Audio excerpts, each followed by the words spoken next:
presentations recently on opportunity zones, and what we wanted to do is really provide a developer's perspective so that we could see how they actually play out in real life, and how developers are working through some of the issues that people may have questions on.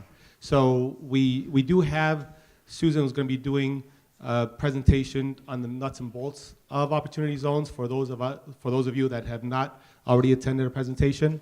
And then we have 3 speakers that are really going to be talking about projects that are being capitalized through opportunity zones. So hopefully it'll be, if you have been to a presentation on opportunity zones, this will be different because it'll really be based on a developer's perspective. So without further ado, let me introduce Susan Armstrong. Susan is a CPA and tax shareholder with Beach Fleshman. Her accounting career began in the 80s in the mining industry. She changed from industry accounting to public accounting in 1997. Susan specializes in partnership and individual taxation, and her industry specialty is real estate, where she's the leader of her firm's real estate segment service line. She devotes much of her time, that's better. She devotes much of her time to creative tax planning, consulting, and compliance for commercial and residential real estate clients, including investors, brokers, developers, and management companies. She has performed many of the firm's 1031 exchange engagements. She also is a current board member with the Crew Tucson and Girl Scouts of Southern Arizona. Susan, thanks for being here.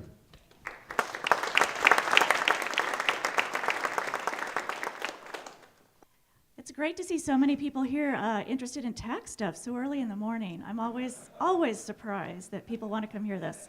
So I'm kind of the warm-up band. I'm going to go real quick through an hour-and-a-half presentation in 15 minutes. So I am just going to be shooting information at you as fast as I can, but we'll have a question and answer afterwards. And if you had any additional questions, I'm available. I'm on the internet because we have really good marketing people. This is just some pictures so you remember who I am. The big thing right now is I have a son who's getting his wings in the Air Force next week, so I'm excited about that. My goal for... It's people, not me. So my goals for today are to make sure that you don't feel like this in 15 minutes, and that at the end that you're going to be really excited and have some powerful information to go do some really awesome tax-deferred transactions. So why are we doing, what did the government give us? The potential, if you do this right, you can have deferral of gain, you can have permanent exclusion from taxes, and you can have permanent forgiveness over time. So it's in my 20-some years of doing public accounting and taxes, I've never seen this kind of gift before. There are rules that we need to follow, but if these rules are followed, I think some of the potential here is just fantastic. I'm all for deferring and not having taxes. So the first thing you have to do, you have to have a capital gain, and it can be a capital gain from stocks, it can be capital gain from selling property, it can be a capital gain any type, it can be from a business, a 1231 sale, and the capital gain portion of it is you can use for these opportunity zone funds. Second, you have to make a timely investment into a qualified opportunity fund. That's what the QOF is. This new IRS codes has a lot of these acronyms. So you need to get your money in 180 days into a QOF, and the 180 days start date has some fun limits to it, and we'll get to that in a little bit if we have time. Third, you've got to invest, the QOF has to invest into an opportunity zone property. It also covers businesses, but today we're just talking about real property. Who can invest in a qualified opportunity fund? An individual can, a C Corp, S Corp, RICs, REITs, partnerships, and trust and estates. So pretty much everybody. A QOF, there's 2 different kinds. There are ones that are set up by kind of a syndication person that says, I'm going to set up an opportunity fund. I'm going to have 90% of the assets at least in opportunity zone property. And other people can come and use their capital gain money and invest in those funds. In addition, you can set up your own fund. So this is where we get to the definitions, details, and rules. And this is just going to be a lot of fast information. I've tried to condense it. Just remember that each of these probably have a 10 or 15-minute deeper discussion that you could have on it. And then there's some unknowns that we just aren't quite, the IRS hasn't quite resolved yet. So to have a qualified capital gain, that has to have three things. It has to be treated as a capital gain for income tax, federal income tax purposes.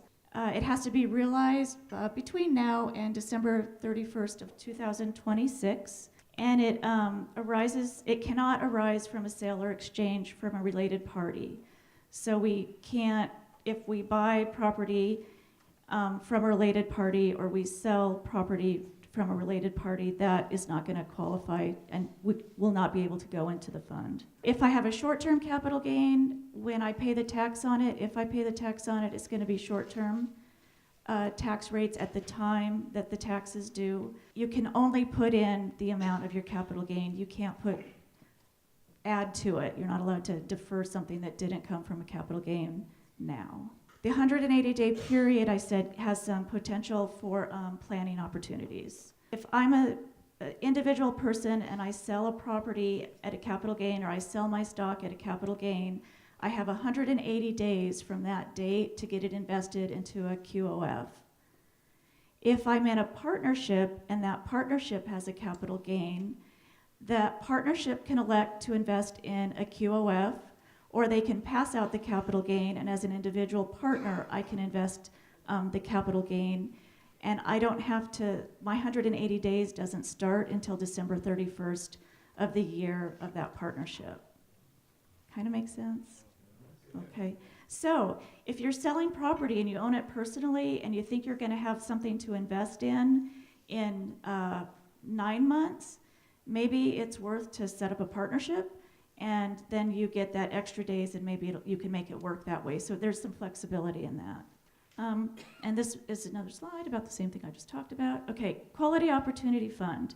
It has to be a corporation or a partnership in structure.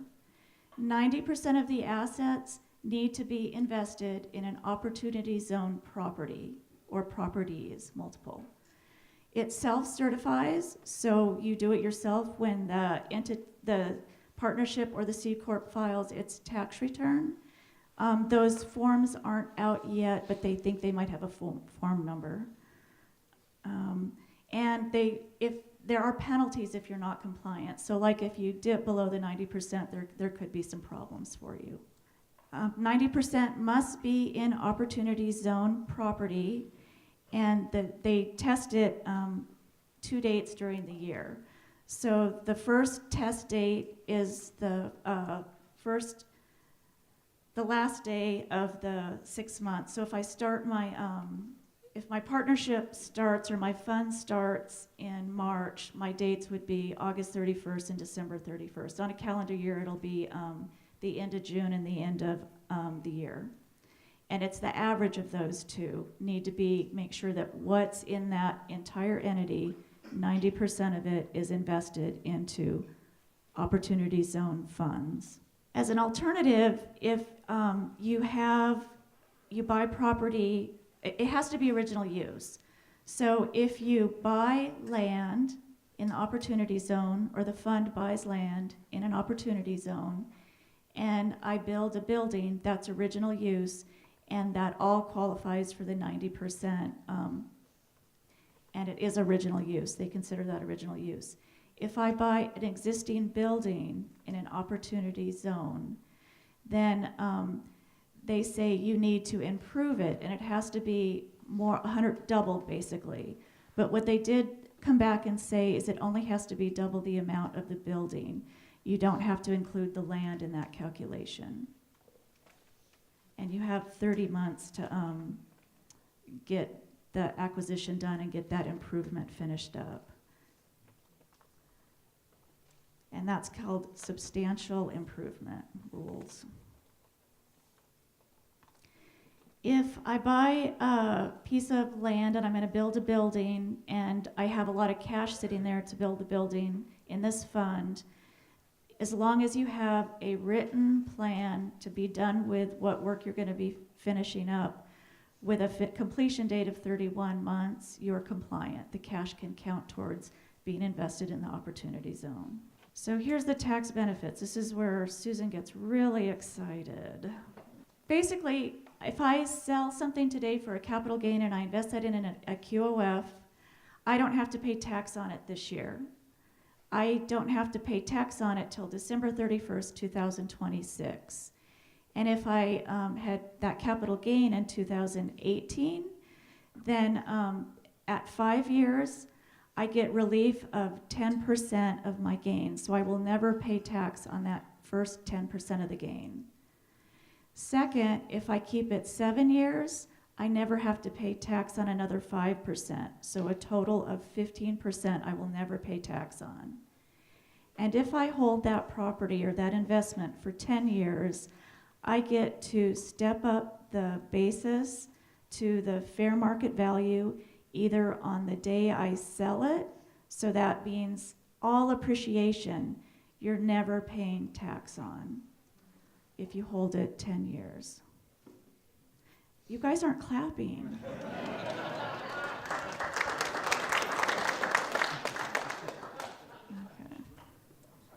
So tax-free appreciation. Has anybody ever heard of that before? Ever? No. Some people also look at, well, why would I not want to do a 1031 exchange?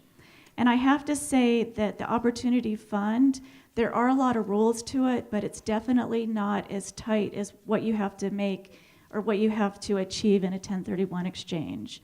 I can hold the cash myself the whole time until the money goes into that fund. There's no exchange facilitator. It just is, the Opportunity Fund is going to be a lot easier to do kind of in general.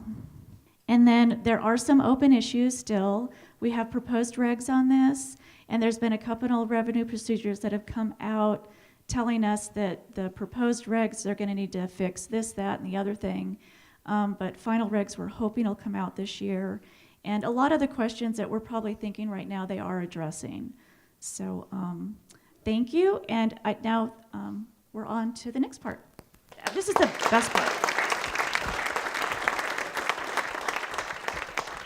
Thank you so much, Susan. I think what I'd like to do is we'll ask questions right after each speaker presents, because otherwise if we hold on till the end, you might forget the question you had for the first speaker. So, we'd like to take any questions for Susan. On the general partnership, where the individual can take the investment gain and use it as an individual basis, what about an LLC that's taxed as a general partnership? Does that apply? So if you get a K1 and it has capital gain on it, you can use that amount of cash and put it into a qualified fund. And my question on that is, if you're an LLC taxed as a general partnership, is that? Same thing. Okay. Yeah. What happens if you actually currently own land in a qualified opportunity zone? How do you proceed with that? Eric's going to talk about that. And if he doesn't get to it, talk to us about it, because we're working on one right now. Yes, can you invest new funds into the qualified opportunity zone? So when you do have capital gains, they're deferred? You can? No, so you can't put new funds. You have to have a capital gain on either your tax return or the partnership tax return. So if I have capital gain there and I have $100,000, then I can put $100,000 into a fund. If it has to be realized and recognized capital gain. So if I have an installment sale and the gains, year one I sell and it's a $100,000 gain, I collect $20,000, I pay tax on that $20,000 gain, that can go into the fund that year. If they pay the rest of the note down the next year and I have the rest of that gain, it can go in the following year. It has to be realized and recognized before it can go into a qualified opportunity fund. If someone has capital gains and they go into an opportunity fund, can they augment the gains that they're putting in the opportunity fund with some additional capital from them? I'm a partnership person, so I talk partnerships. You would have two different investments in that. One would be available to have the tax forgiveness, and the other one, but in that whole fund, it has to be still 90% in the opportunity zone property. On the timing you had said so going from a partnership, what's the date then that you have for the individual? It's 180 days after. Okay, so I can do a couple things. If I'm an individual and I'm in a partnership and I know we sold property and I know there's gonna be gain coming to me, and I have an investment that let's say it's in June, and I know there's an opportunity fund that I wanna go in and they're gonna need their money in September. I can have the partnership tell me that they're gonna definitely flow that gain to me and the date of that sale, and I can start that 180 days at that point, and I can put that money in September. I can also wait, and I can wait, and at the end of the year, my period, 180 days would start. So if I know my partnership is selling something and I don't have an opportunity fund ready to go in, I'm not gonna start that 80 days till the end of the year because I wanna push that deadline as long as I can if I really am serious about getting into something. Yeah? And what's the protocol for setting up the QOF?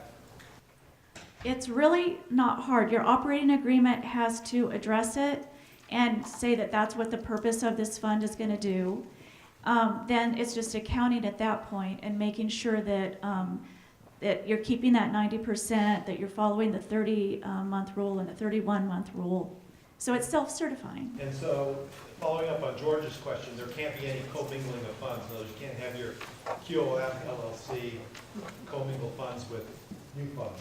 Can you do that? Or? You can, but you would have two different investments. And the one that's with the capital gain deferred money would have the deferred tax benefits when those dates come around.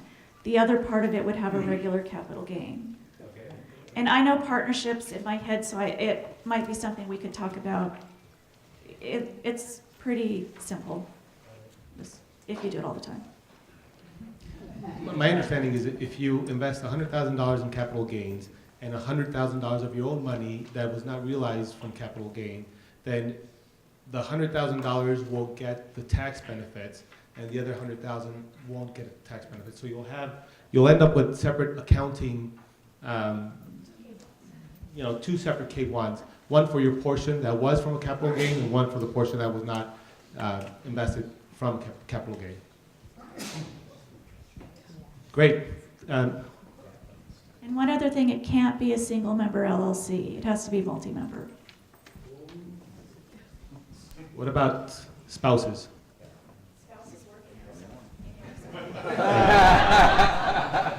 Good. So our next speaker is Eric. Eric is a CPA, but he's actually going to be going into 2 case studies on clients of his that are actually working on Opportunity Zone projects. So he'll be able to give us a little bit of hopefully a lot of insight on how that process has moved along and how you resolve issues. For example, like the question that came up of, all right, what if you already own a property that's in an opportunity zone? Is there any way that you can, raise capital from people that have realized capital gains? And is there a way for you also to benefit from that project as a developer or a sponsor? So let me give you an introduction. Eric Freeman is a tax senior manager for Beach Flashman and has been with the firm for 7 years. Eric has a Master of Accounting with a focus in tax. He has spent most of his career focusing on real estate transactions and partnership taxation. Eric has consulted on many complex transactions, including multi-asset exchanges, mergers and consolidations, buyouts, and deal formation. He also has a wide variety of experience with international issues as they relate to real estate. Eric offers a broadened perspective to his work as a CPA from his own experiences of owning, developing, and managing real estate investments. Thank you, Eric.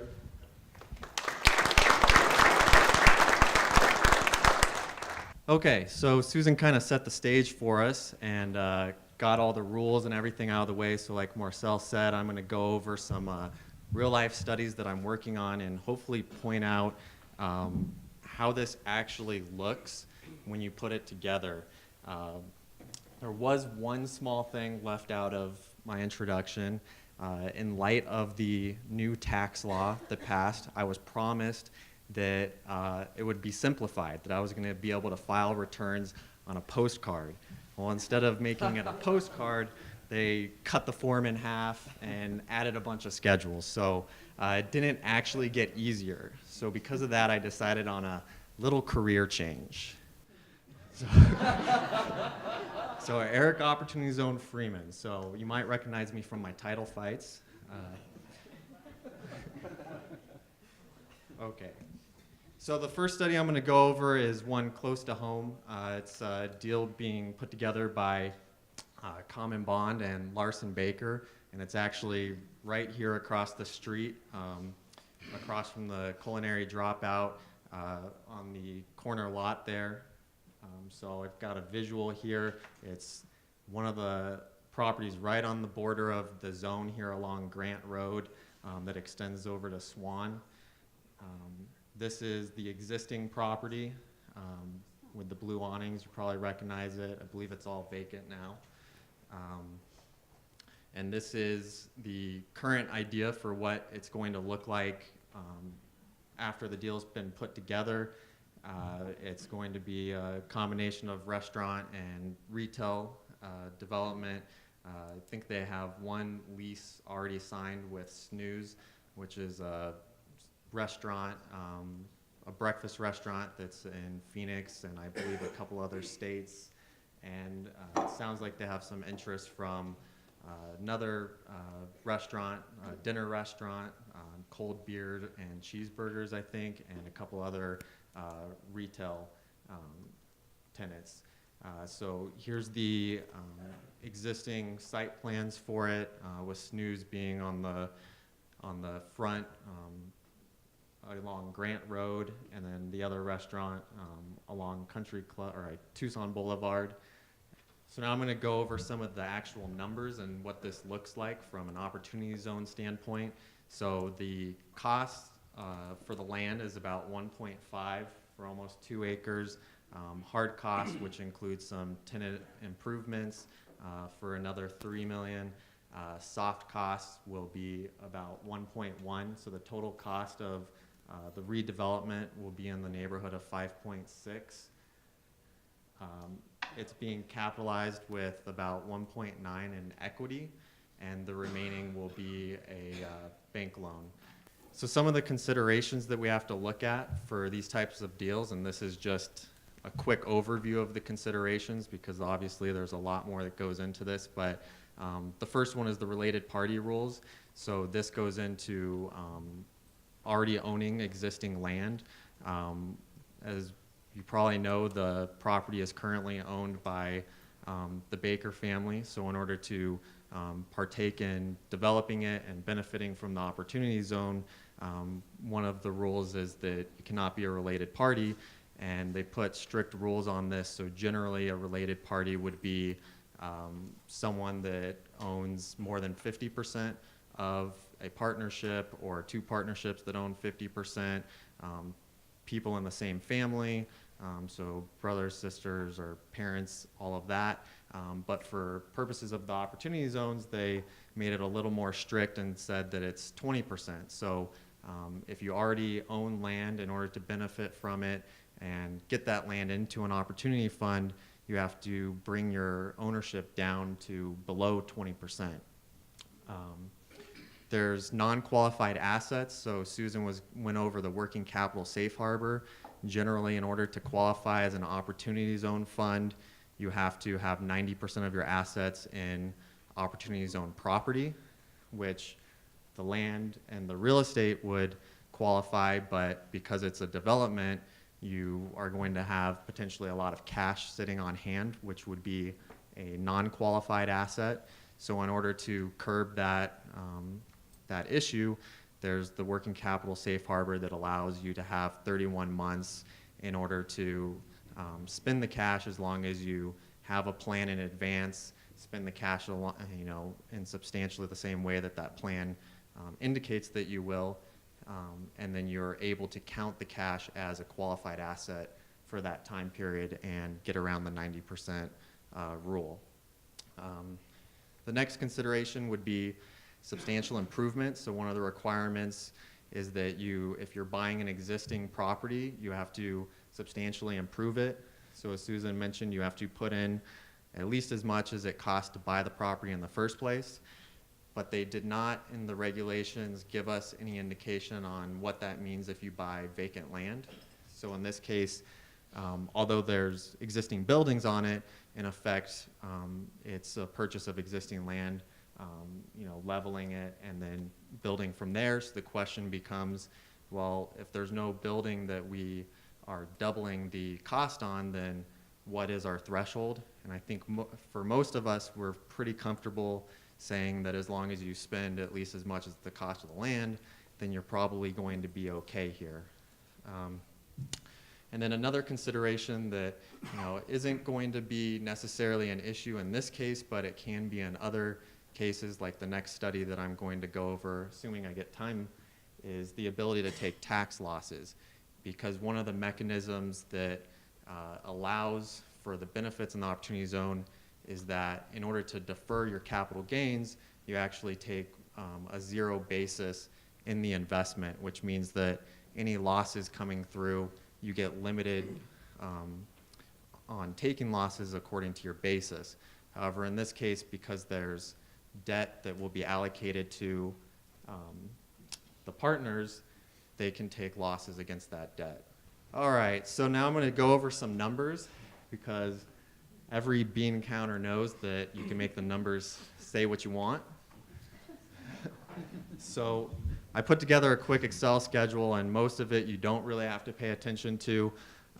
This is just showing what the tax effect potentially would be without doing a fund. And of course, there's a lot of assumptions in here, assuming 20% capital gains rates and assuming the highest tax rates. So you'll notice the lines highlighted in yellow are the important points. So in year one, because you're not deferring your 1.9 investment, you end up paying $430,000 in tax, which is mostly capital gains tax, and then obviously you pay some tax on any taxable income for the next 10 years, and then assuming a sale, which was assumed at a 7% cap rate, and the gain and the tax that would be paid on that, you'd pay another $685,000 in the final year. So not organizing as a fund, you end up paying about $1.8 million in taxes. Again, lots of assumptions. And then if we instead form this as an opportunity fund, you'll notice that the years that we pay tax or big tax liabilities changes drastically. So we're no longer paying a big tax liability in year one because we've deferred on our capital gain. But then in 2026, which is the final year where if you're still holding the investment, you pay tax on your $1.9 million deferral, that's where you now are paying the piper. So in 2026, there's about $420,000 of tax owed. You'll notice that it's actually less than year one with no fund, and that's because of the additional 15% exclusion that you get. So instead of paying 20% on 1.9 million, you're actually paying 20% on 85% of 1.9 million. So that's the first benefit that you get. And then in the final year of sale, assuming the same cap rate, you end up paying no tax at all. So if we tally it all up, you end up going from about 1.8 if you don't set this up as an opportunity fund to about 1.1 in taxes paid if you do set it up as an opportunity fund. So obviously there's a huge benefit for it. That's another $700,000 to the bottom line. I didn't calculate the ROI on that, but obviously it's a good benefit. So some other uncertainties in this type of deal. A lot of us have asked about whether you can do a debt finance distribution. So meaning after you get the property stabilized and you've had the biggest jump in value going from the development stage and having it fully leased, whether you refinance it and take out loan proceeds and distribute it to the investors, whether that causes any issues as far as the opportunity fund goes. Some have considered whether that might be considered a sale of the investment and trigger some gain. Another issue that may come up is if you potentially basis issues because you started with a zero cost basis in the investment. And then lastly, kind of a more practical issue is that a lot of people tend to forget after you've deferred paying taxes for a long time, like 1031 exchanges happens all the time. You do an exchange, 10 years later you go to sell the property because you have this really low basis and you didn't pay the tax 10 years ago. Now all of a sudden you sell the property and you owe all this tax when you took out loans before and took the cash, and so now you maybe owe more tax than cash you get from the sale. So just remember, don't spend it all because you're going to owe some tax in 2026. And then the last, well, not the last uncertainty, but a big one is, and kind of more of a planning opportunity, is that the appreciation that is forgiven in year after holding for 10 years is actually based on what we would call your adjusted tax basis. So a lot of us probably know what depreciation is, basically a paper loss that you get every year as you hold the asset, which thereby reduces the basis that you hold it at. So normally you would, in the year of sale, have to recapture that depreciation and pay a slightly higher tax rate on it. But based on how the current code is written, we think that you don't actually have to recapture that depreciation. Of course, the new regulations could come out and change it, but hopefully this was intended, or hopefully they just don't realize this. Yeah. So how many people have heard of a cost segregation study? Sweet. Okay, that'll make explaining it way easier, just for everyone else. So a cost segregation study basically looks at a building, and normally a commercial building would be depreciated over 39 years. So it means you take the cost of the building, divide it by 39, and that's your paper loss every year. A cost segregation study does exactly what the name says. It requires an engineer to go in, look at the building, and separate out components of the building that could potentially be depreciated over a shorter life. So basically things that don't last as long. So the carpeting in this room would be 5 years. Certain lighting would be 5 years. Land improvements like parking lots and light poles outside would be 15 years. So the engineer comes in, separates out all those components, and then you get to take more paper losses up front. And normally, you would then have to recapture that when you sell it, so it's more of a net present value of money play. You expect to take those deductions now, save the tax, but you'll pick it up years later. In this case, because of the way that it's written and potentially not having to recapture the depreciation, it adds an increased opportunity for doing cost segregation studies, because you can accelerate, take all these deductions, and then not pick it up at the end of 10 years when you sell the property. So I added this bonus example just to illustrate the difference when you apply this concept to the numbers that I just showed up here. So here you'll notice in year 10 that our gain that we're not paying tax on is 3.9 million versus back here it was 3.1. And the difference there is essentially that you've taken all this depreciation up in year one when you did the cost seg study. So you reduce the taxes further from potentially 1.1 down to 800,000 over the life of this investment. So that's another $300,000 of savings just by doing a cost seg study. So hopefully they do not change the law. So I'll go through this one kind of quick. I think I only have a few more minutes here. This is another project that we're currently working on. This is a mobile home development. So the facts of this is one of those cases where the developer already owns the land that they would like to put the mobile homes on. So their cost basis is $300,000. Cost to lay the pads for them is another $6,000, and the cost of the mobile homes themselves is $500,000. So the total investment required is 1.4. And in this instance, it's going to be capitalized with 100% equity, no loan. So as I mentioned before, one of the issues with this may be basis issues, because if you start off with zero basis in the investment, then you may not be getting some of those losses coming through. So this would be the normal structure, or the basic structure that you would set up. You would have the fund up top, and then you would look at how much of the assets are qualified versus non-qualified. So the non-qualified asset would be the land at a cost of $300,000, and the qualified opportunity zone business property would be the mobile home and the pads for another 1.1. So when you look at the 90% test, you would fail if you did this because your non-qualified assets is a little more than 20% of the total assets of the fund. So the Treasury actually snuck in this really cool thing where they gave us the ability to get around that 90% rule, and they did it intentionally, actually. They actually acknowledge it when you read the regulations and say, yes, we realize that this is a way to get around the 90% rule, but oh well, we did it anyway.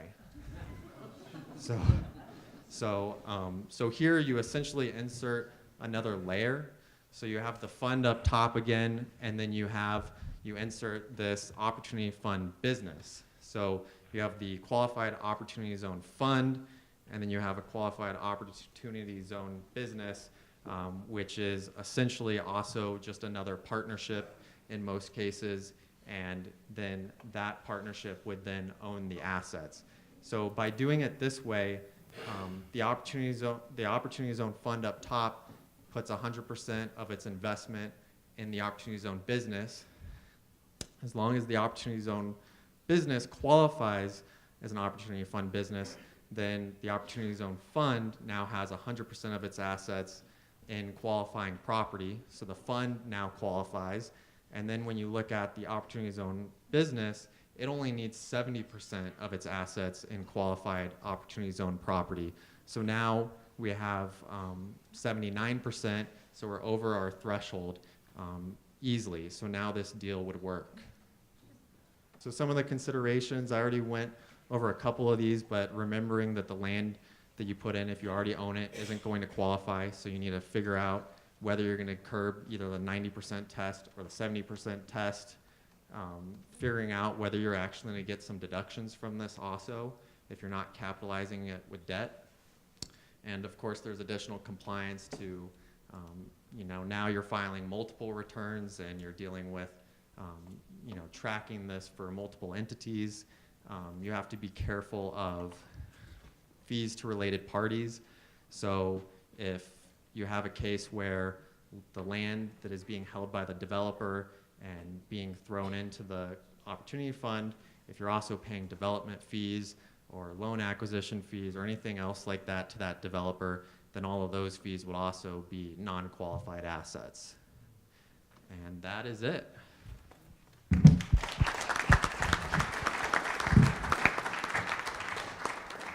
Thank you. And we'll take some questions for Eric. I'll start with one. Eric, so on this example, so the 1.85 includes the tax that you would pay not just on the gain, but also on the depreciation that you need to recapture when you sell it. Correct.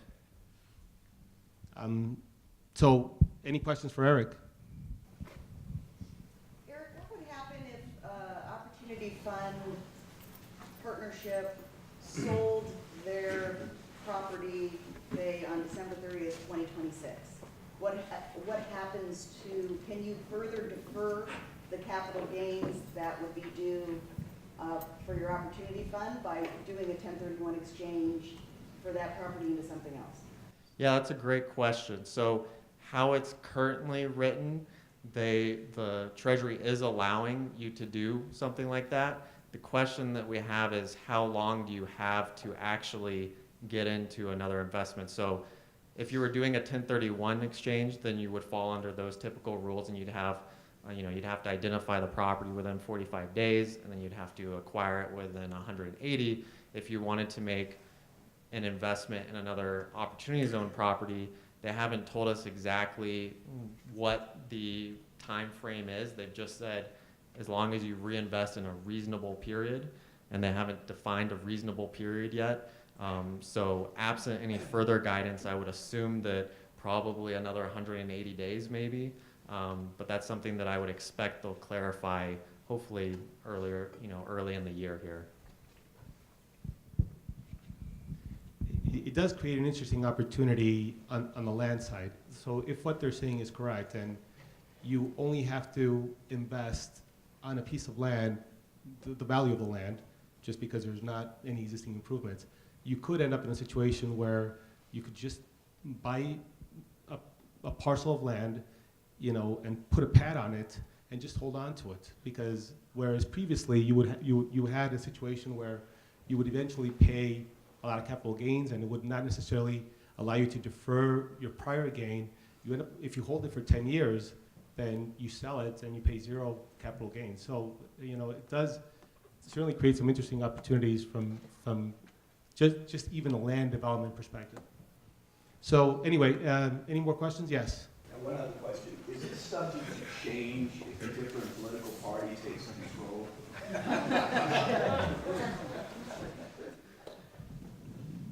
That is Yeah, the you question. I mean, I'm guessing that it would. Yeah, the only constant is change, so it's very possible that could happen, but you'll just have to find out, I guess. But I don't think it would affect any funds that certified before the new law took effect. So, I would say if you are going to go after this opportunity, I would do it now. It requires a partnership with 2 or more people. What happens if one partner in that opportunity fund wants to sell their portion or their investment to? Can the person in the opportunity fund buy it, or would they be restricted not to be able to purchase that share?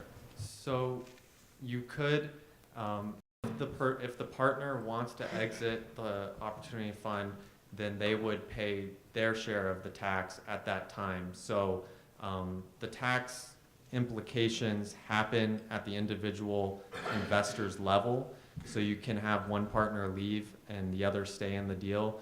And then, so it wouldn't affect the others. Of course, they would owe the tax earlier. They wouldn't get potentially the 10-year appreciation forgiveness or some of the other exclusions, but it wouldn't affect the remaining partner's ability to take advantage of that, assuming they met the time requirements. And could the remaining partner buy the exiting partner's share, or would they be restricted? Right now, you can't have a single member LLC. Okay.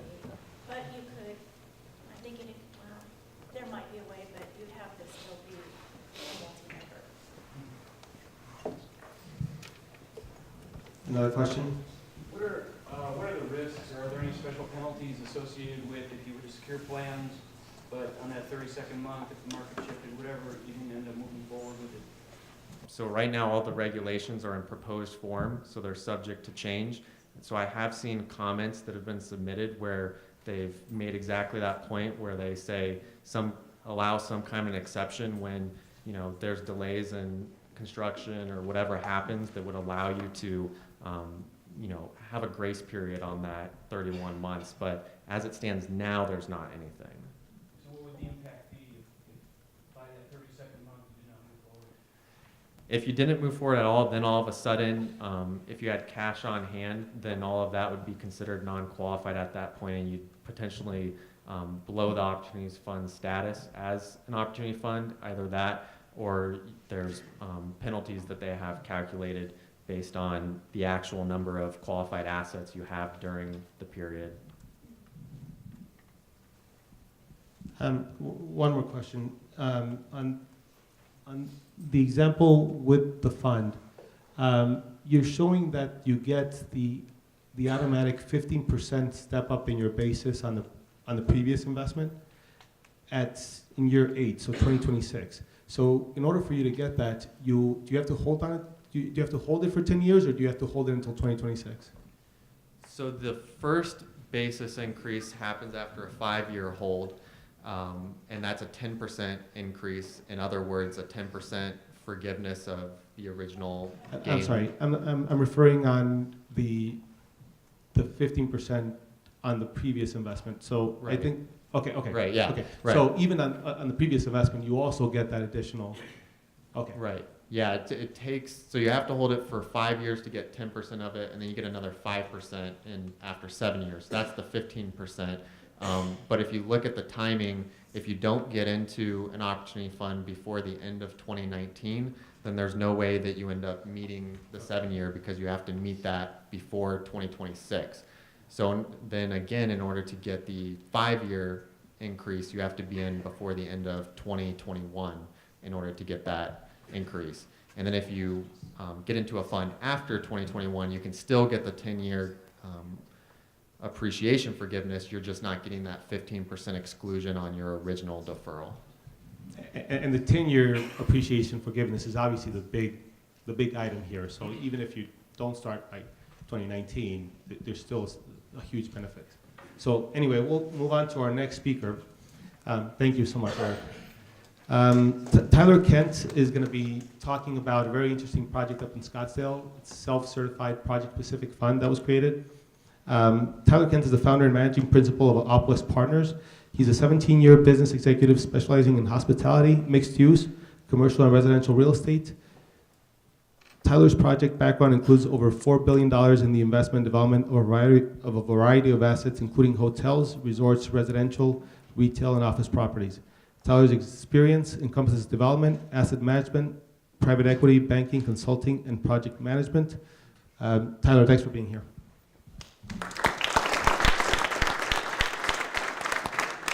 Thank you, Marcel and Matt and the council for having us here today. I want to caveat our opportunity zone discussion with the fact that we are still very much in the midst of learning how the regulations and the requirements fit our project, but we have learned a lot to date that we're excited to share with all of you. And so first, let me get into our project. Our project is located in downtown Scottsdale in the Entertainment District on Camelback Road and 75th Street. It's an existing restaurant today. It's about a 1-acre site.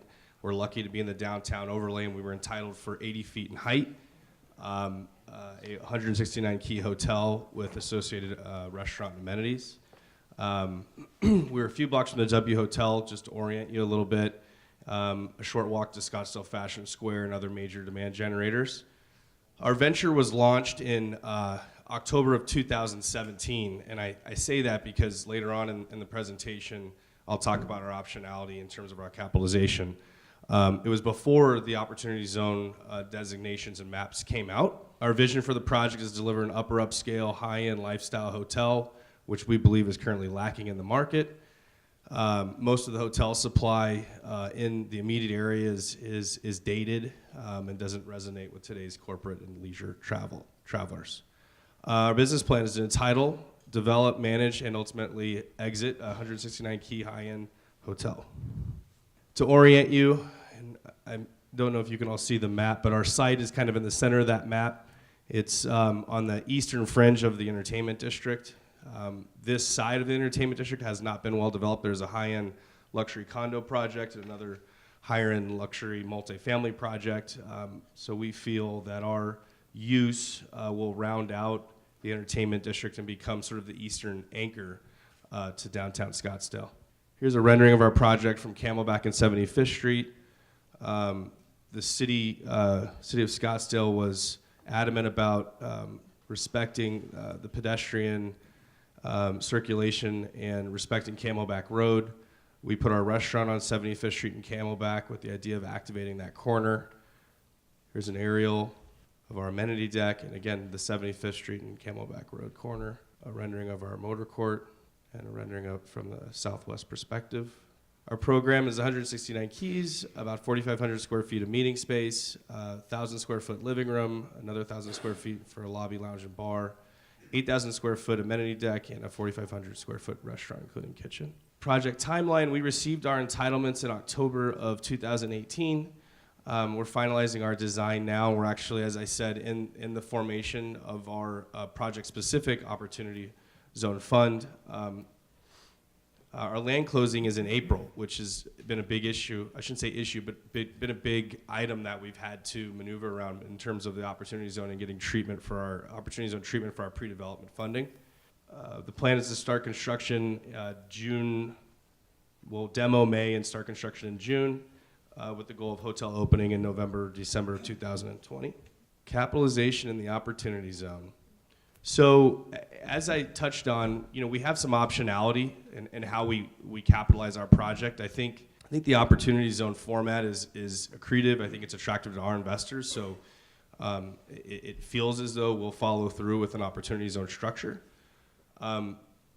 We liked our project, our location, and our business plan prior to receiving the Opportunity Zone designation. So we do have traditional options in terms of, your institutional private equity groups and other institutional family office that would put this into a traditional format. But the more we analyze this and the more we look at it, the more the Opportunity Zone really makes the most sense, especially with the hospitality asset that can take 3 to 4 years to stabilize. A traditional hospitality hold period is already 5 to 8 years, so another 2 years with the tax benefit makes a lot of sense.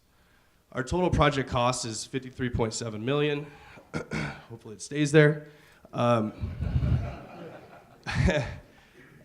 We're looking at leverage in the 60 to 65% range. Again, in an Opportunity Zone format, our perspective is lower leverage makes more sense because we don't know where capital markets will be, 3 or 4 years from now. Total debt, $34.9 million.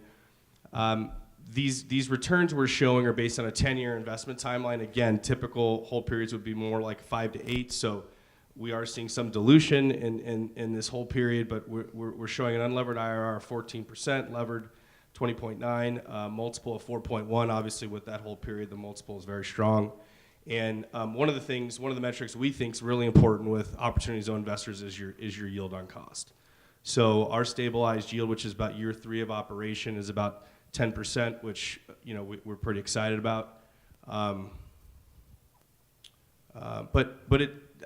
want to talk about kind of the traditional versus the Opportunity Zone because it's hard when you're talking to investors that are used to seeing a 20. We're lucky that we have a levered 20 right now, but I think it's going to be very difficult to show traditional 20% IRRs in an Opportunity Zone format. So triangulating, we think between a traditional sort of underwriting and the Opportunity Zone underwriting and showing investors that in a normal format, this is what they're used to seeing in terms of returns.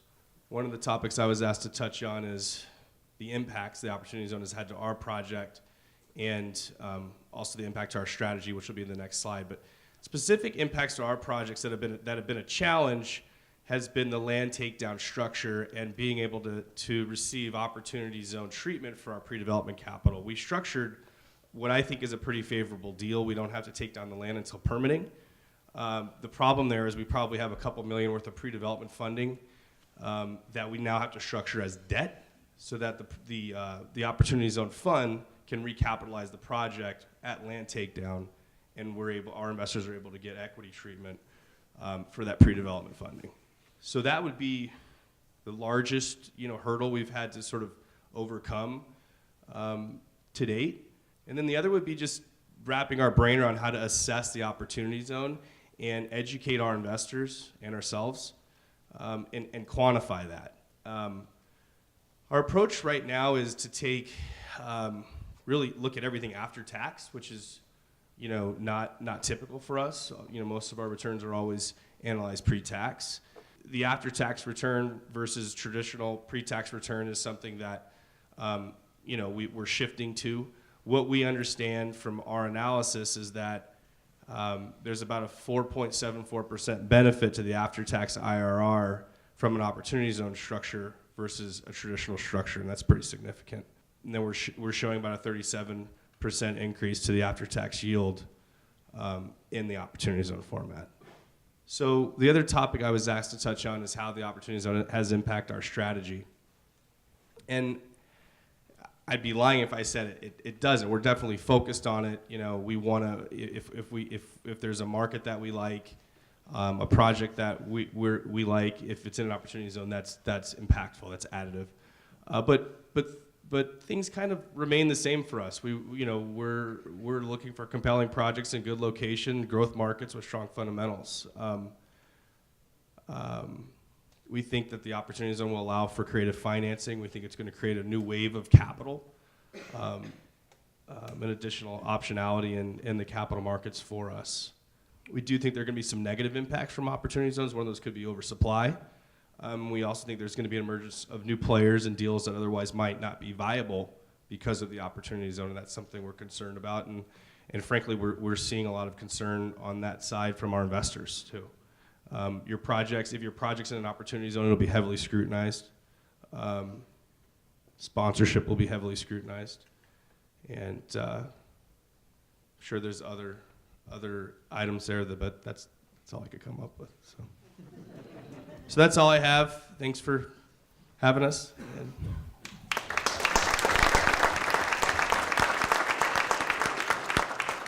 Thank you, Tyler. So pre-development expenses, you converted to a loan so that you can recontribute those after the closing. Yep. Smart. Any questions for Tyler? Yes, Justin. Where do you procure your investors with capital gains requirements? It's a little bit of a mixed bag, from the wealth management sector, banking relationships, attorney relationships. We are seeing the traditional sort of private equity institutional sector get into the space. Their investors are asking them to. And they're, again, trying to wrap their brain around the program and creating the infrastructure within their organizations to get set up for it. So that's one of the challenges for us, is everything's kind of happening as we go. We're staying conservative, and obviously our consultants are huge for us right now. So. You showed about 60% debt, 30% equity-ish.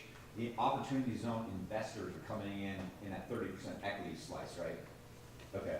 And then on the last slide, you talked about one of the potential downsides is oversupply. Is that oversupply of capital chasing few Opportunity Zone deals? Is that what you're? Yes. Okay. I think that could be part of it. Or just deals looking more attractive than they normally would be. Right.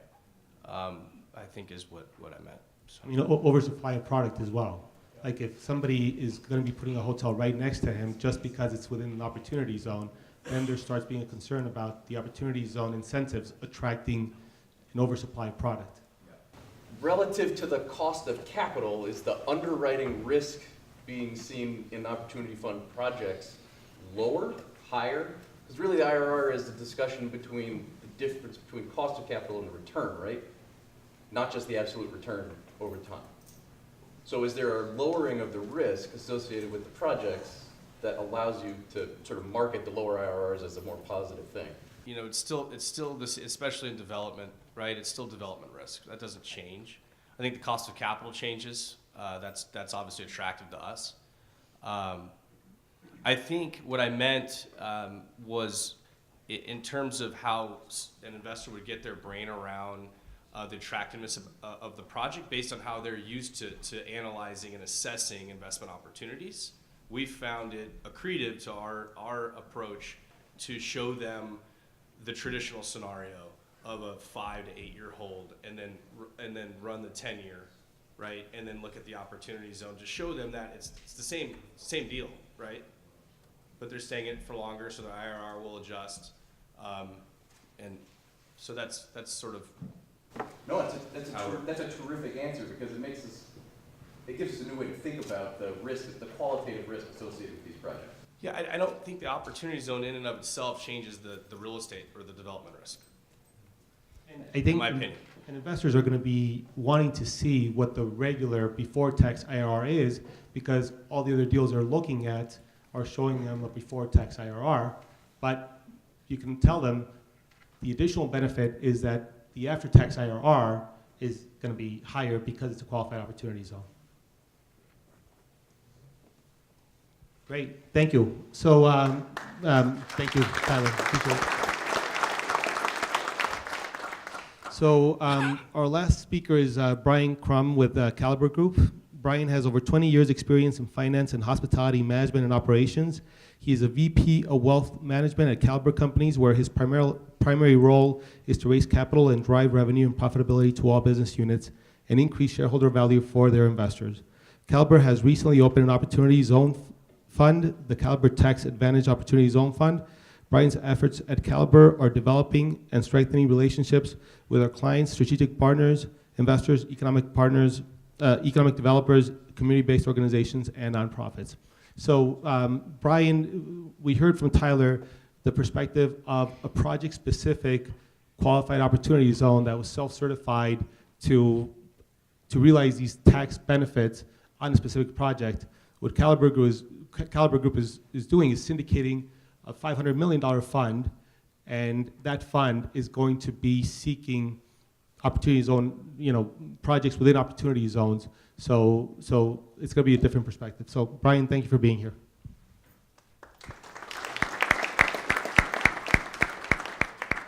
We love coming down here and visiting all of our partners in Tucson.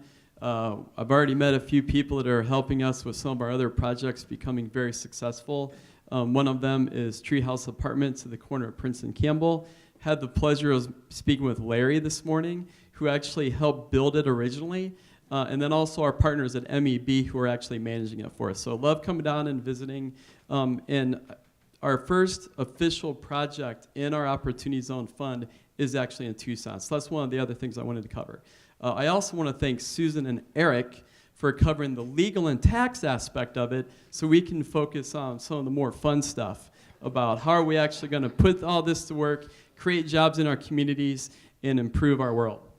So one of the things I'm going to be able to do is skip over portions of this presentation that are more about the overall rules of it. So I'll be able to skip through about a 45-minute presentation in about 15 minutes. At any point, I am open for questions in case something pops up, though, so I want to keep this very interactive.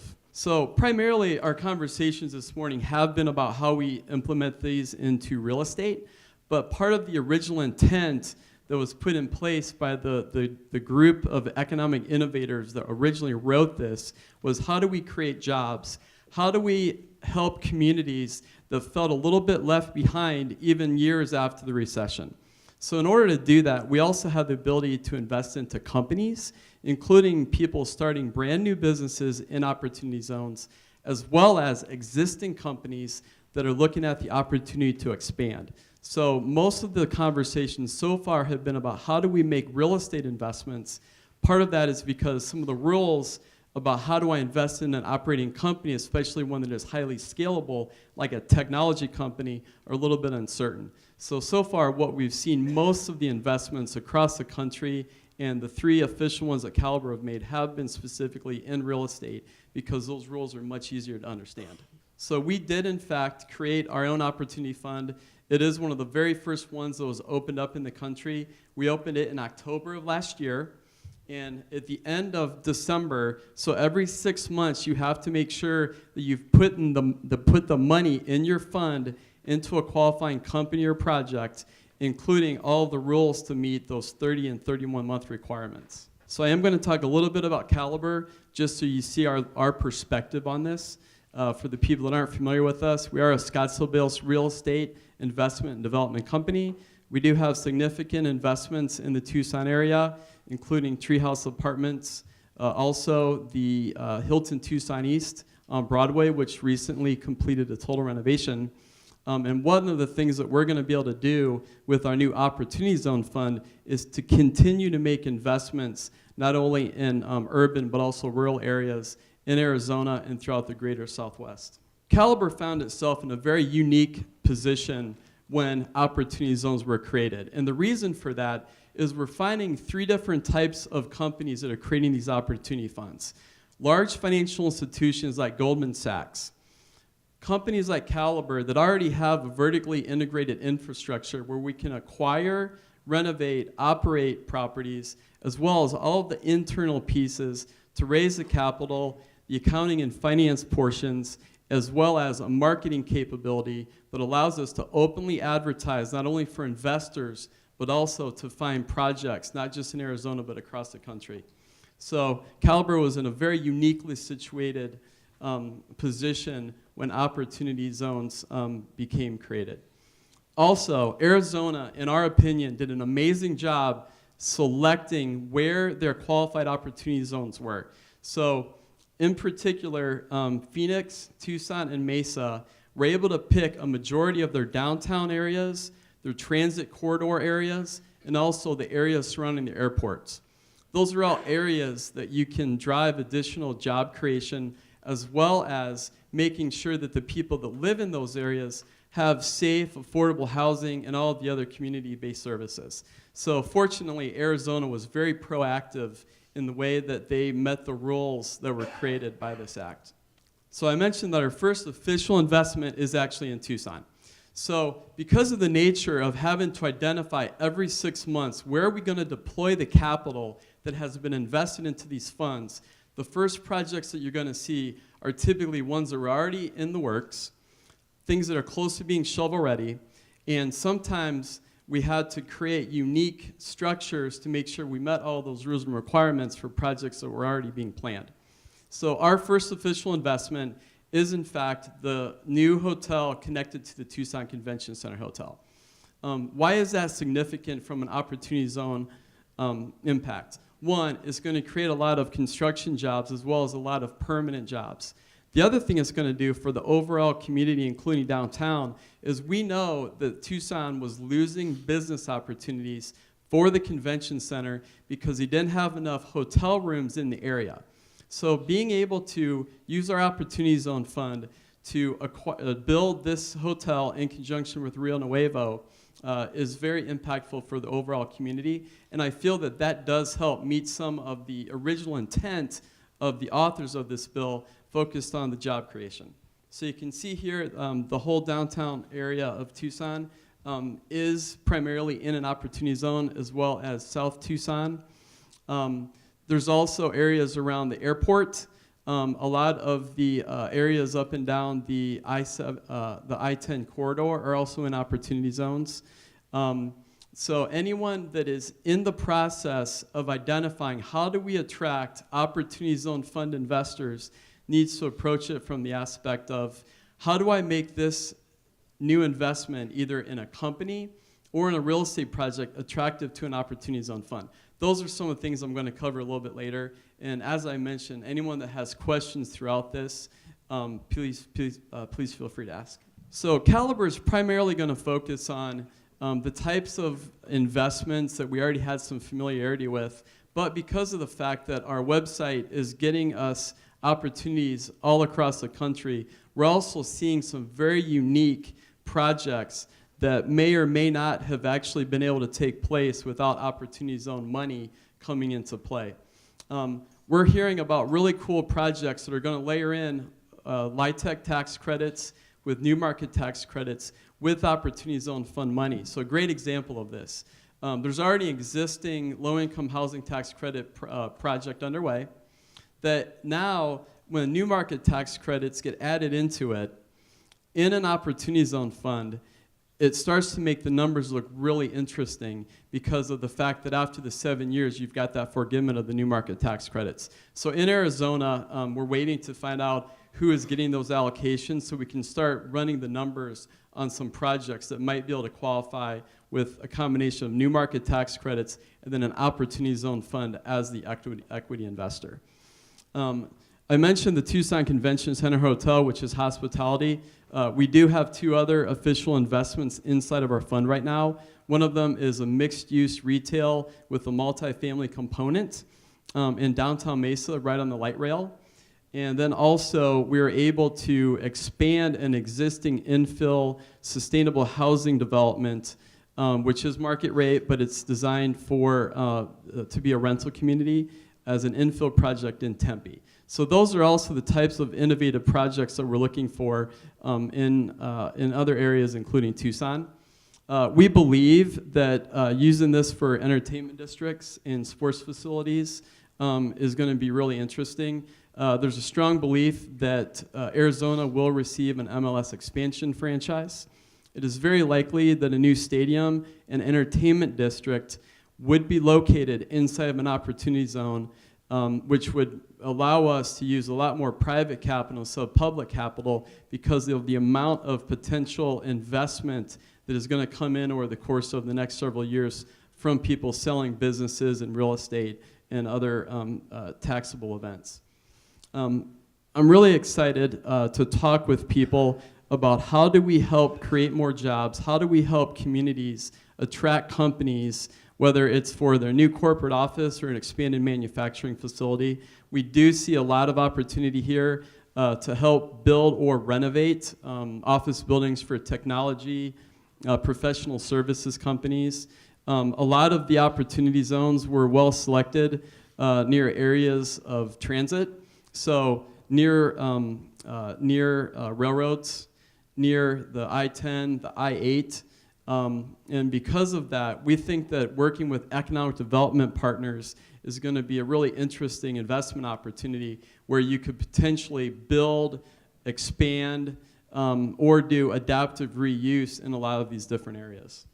So because the rules for these, as we've heard, are pretty complex, one of the first concerns about looking at an opportunity zone project is, can I meet all of the different timelines?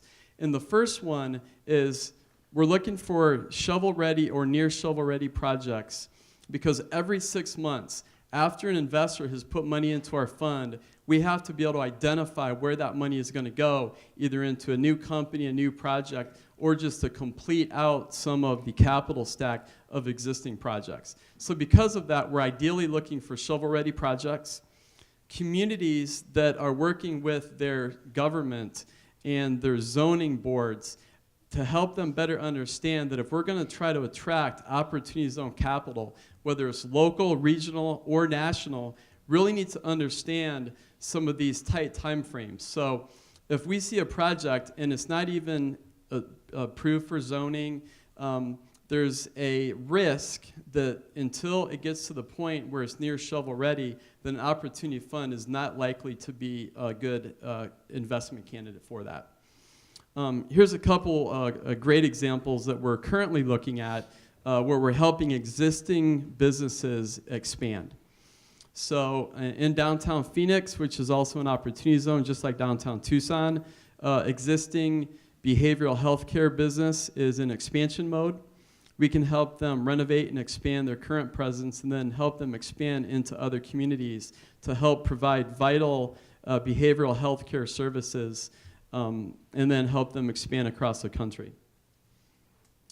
One of the other opportunities that we're really excited about is there are a lot of economic development groups that have been focused on how do we help bring more companies here from California, from Texas, or even expand locally. So what Caliber is doing through presentations like this, other economic development conferences, and also just through our network, are helping identify if you have a client, if it's a company that needs to have a new office built, they don't want to use their own capital to build their office, but they're willing to sign a long-term lease as a tenant. That gives Caliber the opportunity to start building a building with a tenant in tow, long-term lease, that at the end of a 10-year time period, we're going to have an asset that will be very attractive either for another investor to buy, maybe through a sale leaseback, or potentially have that company have plans in place to actually acquire their own building so that we're able to meet all the rules and requirements here. So with that, hopefully you've gotten a little bit better understanding of the way that developers like Caliber are approaching this. I'd love to take any questions. Brian, investors in your fund, do they get some sort of immediate preferred return that's fixed upon placing capital, or do they need to, is that deferred until their money is put in any of these pipeline of deals? Yeah, so the way that we decided to structure this, we have other private equity funds that typically have a preferred return in place. Because of the long-term nature of these investments, what we're doing is we're structuring it so that there is a 6% IRR hurdle. It's not a true preferred return, so there will be a way that our investors will be able to accrue some earnings before Caliber starts taking out our profit splits. One of the differences between investing in an opportunity zone fund and a 1031 is really important to keep in mind. It is the fact that because these projects have significant renovation or ground up development, it's very unlikely they can produce distributable income for several years. That's one of the reasons we believe that there's a lot less 1031 money coming into Opportunity Zone funds compared to people selling their businesses or taking other types of capital gains. So our fund did open in October. Our first several investors were not people that were selling real estate. They were people that were selling their family businesses to private equity, some tech companies that received substantial VC investment for growth, but allowed the founders to take some chips off the table with substantial capital gains. So it's going to be interesting in the next few months to see if there becomes a pivot as people go through their 1031 process and might have some that don't go through. They still have time left to actually make an investment into an opportunity fund. Brian, are there any investments, or is there a lower limit investment that you're looking at making? Are there too small of investments for Caliber? Yeah, so the way that we've been traditionally identifying this was kind of based on our current buy box, which are projects between $5 and $50 million. That being said, we're looking at deals as low as $1 million, and we're looking at being able to syndicate larger deals with other investment groups. So I would say primarily it's in that $5 to $50 million range, but we're looking at smaller and larger. One of the things that's really interesting about this, I mentioned in the beginning that there's large Wall Street companies like Goldman Sachs that are entering this game, as well as individual developers that are putting together funds for their own projects. One of the things that we're seeing is potential co-investment, where multiple funds will be able to invest into the same project together. And one of the reasons we see that happening is some of those large institutions like Goldman Sachs, they're not real estate developers. So they have to go out there and find those qualified projects across the country. So we think we're going to see a lot of co-investment. So one of the things that communities need to keep in mind is what do we need to do to get the attention of those types of funds that are outside of our state that may traditionally not be looking in rural Arizona or Tucson or Phoenix. And I think the distinction you make about 1031 exchanges is an important one. A lot of 1031 exchanges that you see are just people that are looking for the cash flow. They don't have this substantial improvement requirement where there's entitlement risk, there's development risk. A lot of these people are just really looking for how do they take the capital gains and defer it and still make an annual coupon. So it'll be interesting to see if there's a shift from people that are now considering to take on some entitlement risk because of the benefits that these incentives provide. Our next meeting is May 2nd, and we're going to be publishing the results of the industrial market study. So, hopefully you can all join us for that. And make a reservation, please RSVP.